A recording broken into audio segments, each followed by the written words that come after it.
Hello दोस्तों आज हमारा टॉपिक है हिमाचल में वर्षा की स्थिति। तो दोस्तों हिमाचल में वर्षा की स्थिति से वर्षा से रिलेटेड हिमाचल प्रदेश में बहुत सारे क्वेश्चंस पूछे जाते हैं। जैसे कि आपको पता होगा कि हमारा जो स्पीति क्षेत्र है वो शुष्क क्षेत्र के लिस्ट में आता है और इस क्षेत्र से बहुत ही ज्यादा क्वेश्चंस कॉम्पिटिटिव एग्जाम में पूछे जाते हैं और लगभग हिमाचल के हर एग्जाम में क्वेश्चंस वर्षा से बनते ही बनते हैं। तो एग्जाम की पॉइंट ऑफ व्यू से हिमाचल के जितने भी एग्जाम के पॉइंट ऑफ व्यू से ये टॉपिक बहुत ही महत्वपूर्ण टॉपिक है। तो आइए दोस्तों समझते हैं कि हिमाचल में वर्षा की क्या स्थिति है, कौन कौन सी ऋतु से कहां कहां वर्षा होती है और वर्षा की मात्रा क्या है। तो दोस्तों सबसे पहले जो हमारे वर्षा की स्थिति है, तो वर्षा की स्थिति दोस्तों हमारे भारत में वर्षा की स्थिति में, तो वर्षा हमारे भारत में दो प्रकार की वर्षा होती है पूरे भारत में। एक तो होती है मानसूनी वर्षा और एक हमारे पास होती है पश्चिम विमोक्ष। तो पश्चिम विमोक्ष या पश्चिम हवाएं, ठीक है, जो पश्चिमी हवाएं चलती है ना, पश्चिमी विमोक्ष। तो ये दो प्रकार की वर्षाएं, दो प्रकार की जो हवाएं चलती हैं, इन हवाओं से हमारे पास, ठीक है, यहाँ पे वर्षा यहाँ पे हवाएं होगा।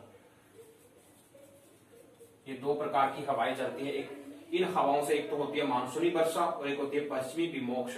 जो मानसूनी वर्षा है दोस्तों, जो मानसूनी वर्षा है, मानसूनी वर्षा जो होती है वो होती है जून से लेकर के सितंबर महीने के आसपास, ठीक है, सितंबर महीने तक होती है जो मानसूनी वर्षा होती है। और ये केरल आपको पता होगा कि केरल के तट पर मानसून पहुंचता है और केरल के बाद ये कर्नाटका, फिर कर्नाटका के बाद फिर ये दोस्तों कर्नाटका के बाद फिर ये महाराष्ट्र से आगे बढ़ते हुए लगभग पूरे भारत में ये फैल जाता है। मानसूनी हवाएं पूरे भारत में फैल जाती हैं। तो परिणाम स्वरूप पूरे भारत में जहां जहां मानसूनी हवाएं पहुंचती है वहां बड़े पैमाने पर वर्षा होती है। दोस्तों जो मानसूनी वर्षा होती है, इस मानसूनी वर्षा में जो वर्षा की मात्रा होती है वो होती है 75%, ठीक है। लगभग 75% जो हमारे पास जो वर्षा होती है पूरे भारत में, इस 75% वर्षा जो होती है वो मानसूनी वर्षा के रूप में होती है। हमारे हिमाचल में भी जो मानसूनी वर्षा का जो औसतन है वो 70 से 75% के आसपास जो वर्षा होती है, जो वो हिमाचल में मानसूनी वर्षा के रूप में कहलाती है। इसके अलावा दोस्तों हमारे पास पश्चिमी विमोक्ष, तो पश्चिमी विमोक्ष से भी वर्षा होती है और यहां से होती है करीब 20 से 25% वर्षा, ठीक है, 20 से 25% वर्षा होती है पश्चिम विमोक्ष से। और ये कब होती है? और ये होती है नवंबर से लेकर के जनवरी तक, ठीक है, नवंबर से जनवरी तक के बीच जो वर्षा होती है वो होती है पश्चिमी विमोक्ष से। और पश्चिमी विमोक्ष बेसिकली है क्या? बेसिकली जो पश्चिमी विमोक्ष है ये भूमध्य सागर से जो हवाएं चलती है, भूमध्य सागर से आगे चलते हुए हवाएं जो आगे टकराती हैं, कहां पे?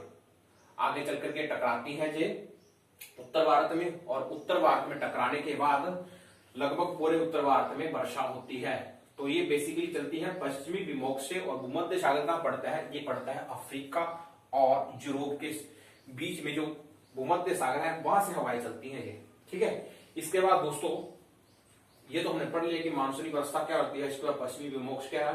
तो बेसिकली हिमाचल में जो इन दोनों वर्षा का प्रभाव रहता है। इसके अलावा दोस्तों हम पढ़ते हैं आगे हिमाचल के बारे में। तो दोस्तों जो हिमाचल में जो वर्षा होती है, हिमाचल में जो वर्षा होती है वो औसत वर्षा होती है, ठीक है, औसत वर्षा होती है करीब 1600 मिलीमीटर के आसपास, ठीक है। हिमाचल में कितनी वर्षा होती है? वो होती है 16 मिलीमीटर के आसपास वर्षा होती है। इसके अलावा सबसे अधिक वर्षा, तो दोस्तों सबसे अधिक जो वर्षा होती है वो होती है 3400 मिलीमीटर, ठीक है। सबसे अधिक वर्षा कहां होती है? 3400 मिलीमीटर वर्षा होती है और ये होती है धर्मशाला में, ठीक है, ठीक है, धर्मशाला में सबसे अधिक वर्षा होती है 3400 मिलीमीटर। और सबसे कम वर्षा कहां होती है? तो सबसे कम वर्षा होती है स्पीति वैली में, ठीक है। ये जो स्पीति वैली है ना, ये स्पीति वैली, तो यहाँ पे सबसे कम वर्षा होती है और यहाँ पे औसतन होती है 500 मिलीमीटर वर्षा।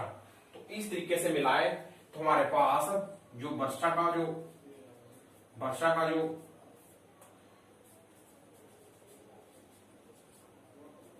ग्राफ बनता है तो वो हमारे पास बनता है 500 मिलीमीटर से 3400 मिलीमीटर के बीच में। तो दोस्तों ये तो हमने पढ़ लिया कि हिमाचल में वर्षा कहाँ सबसे ज्यादा होती है, कहाँ सबसे कम होती है और औसतन वर्षा कितनी होती है। अब हम ये पढ़ेंगे कि वर्षा हिमाचल में जो वर्षा होती है वो दो प्रकार की ऋतु से होती है। एक तो होती है मानसूनी वर्षा और एक होती है हमारे पास पश्चिमी विमोख से जो वर्षा होती है। ठीक है, एक तो होती है मानसूनी हवाओं से जो वर्षा होती है, एक होती है पश्चिमी विमोख से जो हवाएं से चलती है। इसके अलावा हमारे पास सबसे अधिक वर्षा वाले क्षेत्र कौन से हैं, इसके अलावा हमारे पास सबसे कम वर्षा वाले क्षेत्र कौन से हैं और ऐसे कौन से कारण हैं कि सबसे अधिक जहां पे सबसे अधिक वर्षा होती है और ऐसे कौन से कारण हैं कि जहां पे सबसे कम वर्षा होती है, इसके बारे में चर्चा करते हैं। तो दोस्तों इसको बढ़ा देता हूं मैं, इसके बाद हम देखते हैं कि सबसे अधिक वर्षा वाले क्षेत्र। तो सबसे अधिक वर्षा वाले जो क्षेत्र हैं वो कौन कौन से हैं। तो सबसे अधिक वर्षा होती है धौलाधार श्रृंखला में। ठीक है, धौलाधार श्रृंखला जहां पाई जाती है वहां पे होती है सबसे ज्यादा वर्षा। आपको पता होगा कि हमारा जो धर्मशाला है, ठीक है, हिमाचल का जो धर्मशाला है दोस्तों वो धौलाधार श्रृंखला के सबसे नजदीक में है। ठीक है, धौलाधार श्रृंखला के सबसे नजदीक में क्या है, धर्मशाला है। इसके अलावा दोस्तों पालमपुर, ठीक है, धर्मशाला पालमपुर हो गया, फिर इसके बाद डलहौजी भी हो गया। ठीक है, इसके बाद मंडी का भी कुछ क्षेत्र, इसके बाद हमारे पास मंडी हो गया, फिर इसके बाद शिमला हो गया। ठीक है, शिमला हो गया और सिरमौर। ठीक है, सिरमौर के कुछ क्षेत्र। ठीक है, यहाँ पे हमारे पास ये जहां धौलाधार श्रृंखला पाई जाती है, धर्मशाला में पाई जाती है, पालमपुर में पाई जाती है, डलहौजी, मंडी, शिमला, सिरमौर आदि क्षेत्र में धौलाधार श्रृंखला पाई जाती है। तो इन क्षेत्रों में जो जितने नजदीक क्षेत्र हैं धौलाधार श्रृंखला के, वहां पे सबसे अधिक वर्षा होगी। यही कारण है कि धर्मशाला में सबसे अधिक वर्षा होती है हमारे हिमाचल में। इसके बाद हमारे पास शिमला दूसरे नंबर पर है वर्षा के मामले में। तो दोस्तों ऐसा क्यों है कि धौलाधार श्रृंखला में सबसे अधिक वर्षा होती है? इसका कारण यह है कि दोस्तों जो हवाएं चलती हैं, जो मानसूनी हवाएं चलती हैं हमारे हिमाचल में जब इंटर करती हैं, तो ये जो हवाएं हैं ये सीधे जाकर के टकराती हैं कहाँ, धौलाधार श्रृंखला से। परिणाम स्वरूप धौलाधार श्रृंखला से जोर से टकराने के बाद जो क्षेत्र जितने नजदीक होंगे धौलाधार श्रृंखला के, वहां पे उतनी ही अधिक वर्षा होगी।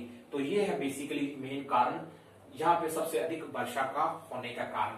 और जो हमारे जो ऊपरले जहाँ पे 4500 मीटर से अधिक हाइट वाले जो क्षेत्र है वहां पे वर्षा अधिक क्यों नहीं हो पाती, इसका कारण यह है कि ये जो मानसूनी हवाएं चलती हैं वो मानसूनी हवाएं मैक्सिमम तो धौलाधार श्रृंखला तक ही सीमित रह पाती हैं। इसमें से कुछ जो हवाएं हैं जो कि धौलाधार श्रृंखला को पार कर पाती हैं। यही कारण है कि जो जितनी धौलाधार श्रृंखला जो इन हवाओं को धौलाधार श्रृंखला को पार कर पाती हैं और जहां जहां करती हैं वहां पर वर्षा होती है। लेकिन धौलाधार श्रृंखला से भी ऊपर जो पीर पंजाल हो गया, फिर किन्नौर, लाहौल स्पीति हो गया, स्पीति घाटी होगी, और इसके साथ साथ किन्नौर का जो क्षेत्र है यहाँ पर तो धौलाधार श्रृंखला जहां पर तो हमारे पास मानसूनी हवाएं पहुंच नहीं पाती।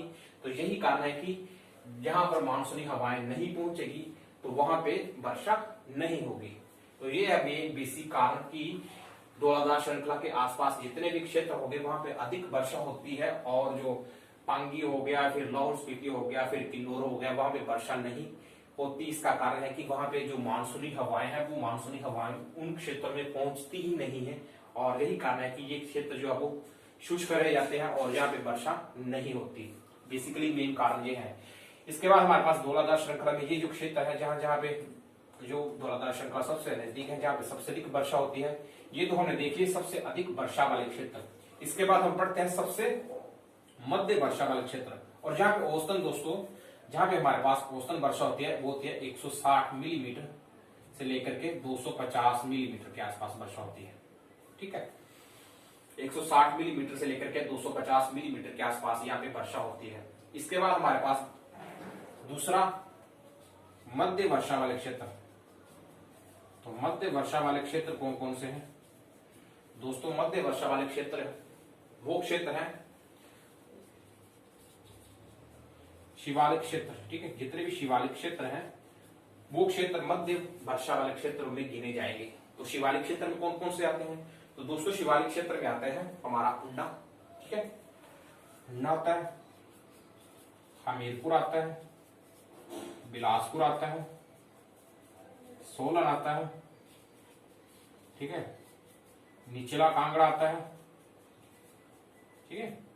तो ये कुछ प्रसिद्ध क्षेत्र हैं जो कि शिवालिक श्रेणी में आते हैं। उन्ना, हमीरपुर, बिलासपुर, सोलन और निचला कांगड़ा, ये सारे के सारे क्षेत्र आते हैं शिवालिक श्रेणी में। और यहाँ पे होती है वर्षा, सबसे अधिक वर्षा वाले क्षेत्र धौलाधार श्रृंखला से कम वर्षा, अर्थात यहाँ पे हमारे पास होती है औसतन वर्षा होती है यहाँ पे हमारे पास 60 मिलीमीटर से लेकर के 160 मिलीमीटर के आसपास, ठीक है। इनके बीच में वर्षा होती है शिवालिक क्षेत्र में, और ये मध्य वर्षा वाले क्षेत्र है। इसके बाद हमारे पास आए, हमारे पास यहाँ पे कर देता हूं शुष्क वर्षा वाले क्षेत्र। तो शुष्क वर्षा वाले क्षेत्र कौन कौन से हैं दोस्तों? तो दोस्तों शुष्क वर्षा वाले क्षेत्र है, यहाँ पे मानसूनी हवाएं नहीं पहुंचती। तो ये हमारे पास ये पांगी हो गया, फिर लाहौल स्पीति, ठीक है, लाहौल हो गया, स्पीति हो गया, ये सारे के सारे क्षेत्र, ये क्षेत्र, ये सारे के सारे क्षेत्र, ठीक है। तो कौन कौन से हैं? एक तो हमारे पास है पांगी के अलावा हमारे पास लाहौल, फिर स्पीति, फिर इसके बाद किन्नौर, ये सारे के सारे क्षेत्र आएंगे कहाँ? कौन से क्षेत्र में? शुष्क क्षेत्र में आएंगे। तो इन शुष्क क्षेत्रों में वर्षा, जो मानसूनी हवाएं वो पहुंच ही नहीं पाती, परिणाम स्वरूप जहाँ पे वर्षा होगी ही नहीं, होगी अर्थात बहुत ही कम मात्रा में होगी, ठीक है। तो यहाँ पे औसतन वर्षा होती है हमारे पास 35 से, ठीक है, 30 से लेकर के 60 मिलीमीटर के बीच में, ठीक है। तो 30 मिलीमीटर से लेकर के 60 मिलीमीटर के बीच में वर्षा होती है कहाँ? यहाँ होती है कम वर्षा वाले क्षेत्र में। और ये क्षेत्र कौन कौन है? पांगी है, लाहौल है, स्पीति है, किन्नौर है, ये जो पूर्वल, ठीक है, क्षेत्र है। इसमें जो सबसे कम वर्षा होती है वो होती है स्पीति वैली में, ठीक है। स्पीति में सबसे कम वर्षा होती है, जो स्पीति है ना, यहाँ पे सबसे कम वर्षा होती है। तो दोस्तों ये एक महत्वपूर्ण चैप्टर, इसके बारे में हमने पढ़ा कि कौन कौन से क्षेत्र हैं हिमाचल प्रदेश में जहां सबसे अधिक वर्षा होती है, वर्षा के कारण क्या है, और कौन कौन सी ऋतुएं जहां से वर्षा उत्पन्न होती है। इसके बारे में हमने अच्छी तरीके से कंप्लीट से इसका वर्णन किया। मुझे आशा है कि आपको ये चैप्टर अच्छा लगा है। तो इस चैप्टर को ज्यादा से ज्यादा अपने दोस्तों के साथ शेयर कीजिए, ताकि इस वीडियो से उनको भी हेल्प मिल सके आगे जितने भी कॉम्पिटिटिव एग्जाम हैं। और इस वीडियो को शेयर करने के अलावा दोस्तों इस वीडियो को ज्यादा से ज्यादा लाइक कीजिए, इस चैनल को सब्सक्राइब कीजिए, ताकि आने वाले समय में न केवल हिमाचल बल्कि पूरे के पूरे भारत के जो जितने भी, चाहे वो हिस्ट्री हो गया, चाहे वो ज्योग्राफी हो गया, चाहे वो पॉलिटी हो गया, वहां से लेकर के वीडियो लेकर के आऊं। और वीडियो देखने के लिए आपका बहुत बहुत धन्यवाद।